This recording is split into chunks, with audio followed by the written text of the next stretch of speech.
আসসালামু আলাইকুম, আশা করি সবাই ভালো আছেন। আমিও ভালো আছি। তাই হঠাৎ করে মন চাইতেছে একটা কেক বানানোর জন্য, আমি আবদার করতেছে। তাই ঝটপট দেরি না করে কেক বানাতে চলে গেলাম। তো কেক বানানোর কাইডা আপনাদের সাথে শেয়ার করতে পারলাম না। প্রথমে বালুগুলো বাজিয়ে নিতেছি, এখন বসায় দেবো। এই তো কেক হয়ে গেছে।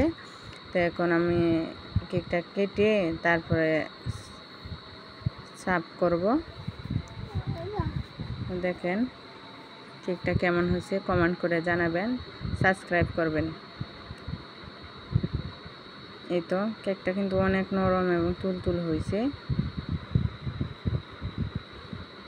ডিম, আটা, চিনি, সোডা উপকরণ দিয়ে কেকটা বানানো হয়েছে। এটা কিন্তু দোকানে কেনার কেকের মতনই, অনেক ছোটো দেখা যাইতেছে, কিন্তু আসলে এতটাও ছোটো হয়েছে না। কেকটা কিন্তু অনেক সফট হয়েছে। যাই হোক, কেক বানাইতে বানাইতে সন্ধ্যা হয়ে গেছে। তাই এখন আমি হাঁস মুরগি দিয়ে আমি তুলে নিব। তাই হাঁসটিকে আমি ঘরের দিক দিয়ে নিয়ে যেতেছি। দেখেন ভিডিওটা কেমন হয়েছে কমেন্ট করবেন, শেয়ার করবেন।